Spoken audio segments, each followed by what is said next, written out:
بسم اللہ الرحمن الرحیم، السلام علیکم۔ آپ دیکھ رہے ہیں الف نیوز اور میں ہوں آپ کے ساتھ ماجد علی۔ شامل کرتے ہیں پاکستان اور دنیا بھر سے بریکنگ نیوز ہیڈ لائنز۔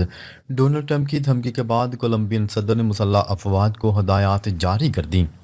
امریکی صدر ڈونلڈ ٹرمپ کی دھمکیوں کے بعد کولمبیا کے صدر گستاوو پیٹرو نے سخت رد عمل دیتے ہوئے مسلح افواج کو واضح ہدایات جاری کر دی ہیں۔ کولمبین صدر نے پبلک فورس کو متنبہ کرتے ہوئے کہا ہے کہ فورس میں جو بھی کولمبیا کے قومی پرچم اور ملکی مفاد کو ترجیح نہیں دے گا اسے ادارے کا حصہ نہیں رہنا چاہیے۔ صدر گستاوو پیٹرو نے کہا ہے کہ آئین کے مطابق پبلک فورس ملکی سلامتی، عوامی خود مختاری اور قومی دفاع کی ذمہ دار ہے، اس لیے کسی بھی قسم کی بیرونی دباؤ یا مداخلت کو قبول نہیں کیا جائے گا۔ کولمبین صدر نے امریکی صدر ڈونلڈ ٹرمپ کی جانب سے دی جانے والی دھمکیوں اور منشیات سے متعلق الزامات کو دو ٹوک الفاظ میں مسترد کرتے ہوئے کہا ہے کہ ان کا نام کسی بھی عدالت کے ریکارڈ میں شامل نہیں، مجھے بدنام کرنا بند کیا جائے۔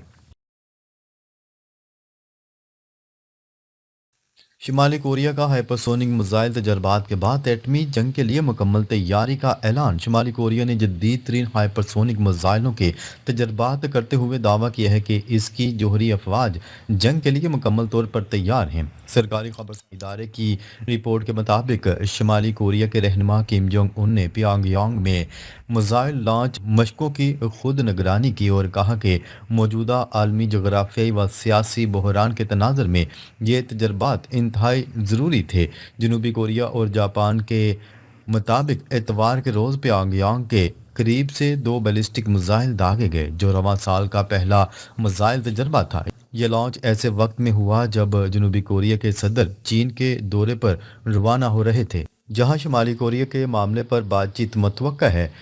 کے سی این اے کی رپورٹ کے مطابق کم جونگ ان کا کہنا تھا کہ حالیہ تجربات سے شمالی کوریا کے جوہری افواج کی عملی جنگی تیاریاں ظاہر ہوتی ہیں۔ ان کا کہنا تھا کہ جوہری دفاعی صلاحیت کو مزید مضبوط اور مؤثر بنانے میں اہم پیش رفت ہوئی ہے۔ شمالی کوریا کے رہنما نے حالیہ عالمی واقعات کا حوالہ دیتے ہوئے کہا ہے کہ امریکہ کی جانب سے وینزویلا میں کی گئی کارروائی جیسے اقدامات اس بات کی مثال ہیں کہ قومی سلامتی کے لیے مضبوط دفاعی طاقت کیوں ضروری ہے۔ پیانگ یانگ نے امریکی اقدام کو خود مختاری کی سنگین خلاف ورزی قرار دیا ہے۔ ماہرین کے مطابق یہ میزائل تجربہ شمالی کوریا کی جانب سے واضح پیغام ہے کہ وہ جنگی روک تھام اور جوہری صلاحیت رکھتا ہے۔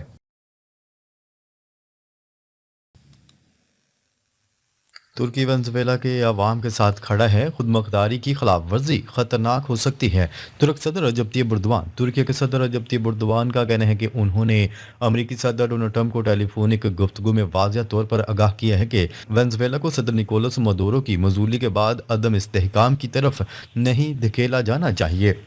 کابینہ اجلاس کے بعد میڈیا سے گفتگو کرتے ہوئے صدر اردوان نے کہا کہ ترکی وینزویلا کے عوام کے ساتھ کھڑا رہے گا اور موجودہ صورتحال میں ان کی حمایت جاری رکھے گا۔ ان کا کہنا تھا کہ ماضی میں صدر نکولس مادورو اور وینزویلا کے عوام نے ترک قوم کے ساتھ دوستی کا ثبوت دیا ہے۔ ترک صدر رجب طیب اردوان نے خبردار کیا کہ ممالک کی خود مختاری اور بین الاقوامی قوانین کی خلاف ورزی عالمی سطح پر سنگین مسائل کو جنم دے سکتی ہے۔ انہوں نے زور دے کر کہا کہ اصولوں پر مبنی بین الاقوامی نظام کا تحفظ ناگزیر ہے اور تنازعات کا حل طاقت کے بجائے مکالمے سے نکالا جانا چاہیے۔ خیال ہے کہ امریکی افواج نے ہفتے کے روز وینزویلا کے دارالحکومت کارکاس میں کارروائی کرتے ہوئے صدر نکولس مادورو کو حراست میں لے کر امریکہ منتقل کیا تھا، جہاں ان کے خلاف قانونی کارروائی جاری ہے۔ ایران کے چیف جسٹس نے مظاہرین کو سخت وارننگ دے دی، احتجاج 78 شہروں تک پھیل گیا۔ ایران میں معاشی بحران کے باعث پھیلنے والے پرتشدد مظاہروں کے دوران چیف جسٹس غلام حسین محصری نے فسادیوں کے خلاف فیصلہ کن کارروائی کا حکم دے دیا۔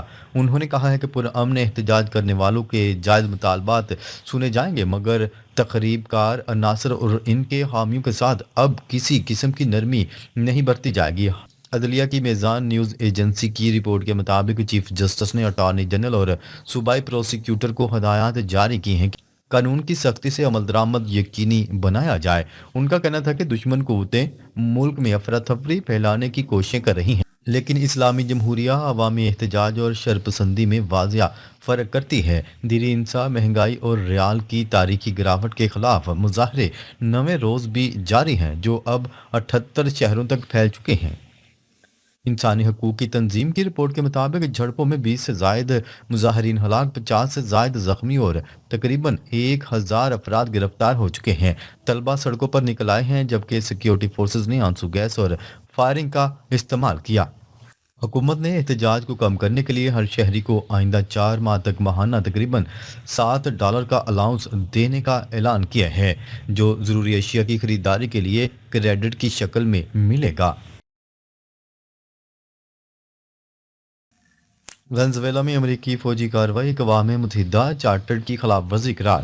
وینزویلا کے معاملے پر اقوام متحدہ کی سلامتی کونسل کے ہنگامی اجلاس میں چین اور روس نے وینزویلا کے صدر نکولس مدورو اور ان کی اہلیہ کی فوری رہائی کا مطالبہ کر دیا۔ اجلاس میں امریکی فوجی کارروائی کو اقوام متحدہ چارٹر کی خلاف ورزی قرار دیا گیا۔ وینزویلا کی صورتحال پر بحث کے لیے اقوام متحدہ کی سلامتی کونسل کا ہنگامی اجلاس ہوا، جس کے ایجنڈے میں بین الاقوامی امن و سلامتی کے لیے خطرے پر غور کرنا شامل ہے۔ سلامتی کونسل کے اجلاس میں سیکرٹری جنرل انطونیو گوٹریس نے وینزویلا کی صورتحال پر تشویش کا اظہار کرتے ہوئے کہا کہ وینزویلا میں امریکی فوجی کارروائی میں بین الاقوامی قوانین کی پاسداری نہیں کی گئی۔ وینزویلا کے صدر اور ان کی اہلیہ امریکی تحویل میں ہیں۔ وینزویلا میں عدم استحکام پھیلنے اور خطے پر اثرات مرتب ہونے کا خدشہ ہے۔ وینزویلا کے صدر نکولس مدورو نے امریکی عدالت میں الزامات تسلیم کرنے سے انکار کرتے ہوئے کہا ہے کہ میں ایک اچھا انسان ہوں، اب بھی وینزویلا کا صدر ہوں، مجھے اغوا کیا گیا۔ مدورو اور ان کی اہلیہ کو بروکلن سے بذریعہ ہیلی کاپٹر مینہٹن لایا گیا، جہاں سے انہیں بختربند گاڑی میں عدالت منتقل کیا گیا۔ امریکی میڈیا کے مطابق مدورو کو قیدیوں کا یونیفارم پہنائے اور ہتھکڑیوں میں جکڑ کر عدالت میں پیش کیا گیا۔ عدالتی کارروائی کو ہسپانوی زبان میں سمجھنے کے لیے انہوں نے ہیڈ فون بھی پہن رکھے تھے۔